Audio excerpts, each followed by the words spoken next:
Moving on to the issue of those crossing the English Channel, I think we've had about 7 days of over 200 people crossing. It's now about 22,000 this year. Here's the thing, the Sunday Times is reporting, Sam, that Sir Keir Starmer is going to make a speech, I think, on Wednesday, and he's got a new slogan, bringing order to the border. And he's going to be with three great things of a specialist unit and elite officers and more caseworkers. I mean, do you really think this is going to help? I mean, perhaps disrupting the gangs might be the way to have some impact on the numbers coming over. The caseworkers thing I'm slightly sceptical about, because I think it probably will reduce the immediate bills to the taxpayer in terms of the people who are sort of being put up in hotels, which cost about $6 million a day. But the problem with that is if the caseworkers end up sort of rubber stamping applications, then you increase the pull factor. So you would need to make sure that they actually process the cases properly and deny asylum to those who are not actually legitimately entitled to it. But again, it does come back to this point of this issue has been allowed to drift for months and months and months. The Conservative Party hasn't really managed to do anything about it, where they have sort of tried ideas, have been shot down by the courts, and they haven't sort of tried to find alternatives. And it does seem like the Labour Party is basically making some of the running on this now, which is surely one issue where you'd expect the Conservatives to be at home.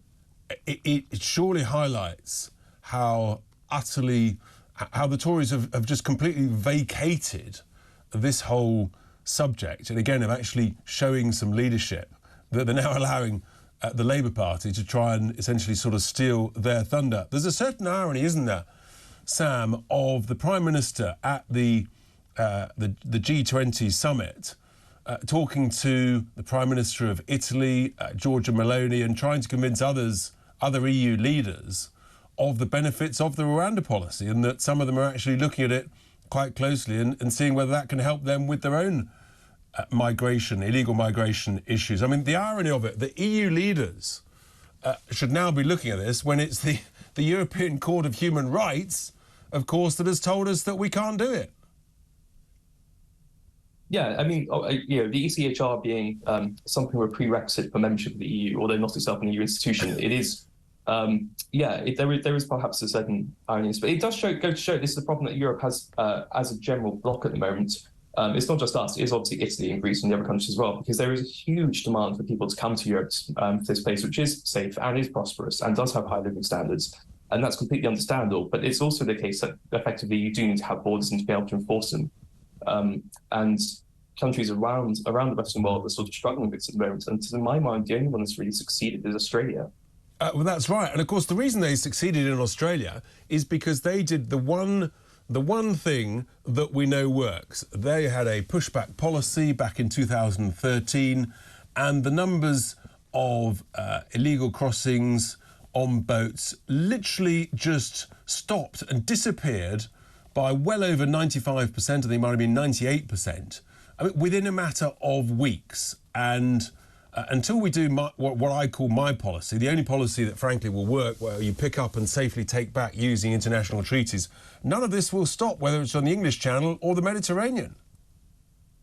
No, exactly. And if you listen to Tony Abbott, he'll say this. People told him his policies wouldn't work. They said they couldn't be implemented, and he did it anyway, and the results are there for everyone to see. He absolutely, and he won an election on a simple slogan of "Stop the boats." What do you think the mood of the country will be, Sam, if you and I are having this conversation in 12 months' time and another 30, 40 or 50,000 people have crossed the English Channel on small boats, taking hotels and accommodation with all the increasing cost of that? I suspect vastly displeased. But it's also probably, honestly, at this point, possibly just resigned to it. Maybe they'll just assume the Conservatives and the Labour Party alike have given up control of the borders and don't really have any intention of doing anything about it. But hopefully that won't be the case. So you've got some optimism that the government might succeed in reducing the numbers or stopping the boats?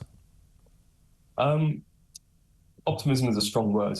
But, it's possible. It's possible. All right, Sam, brilliant. Thank you very much.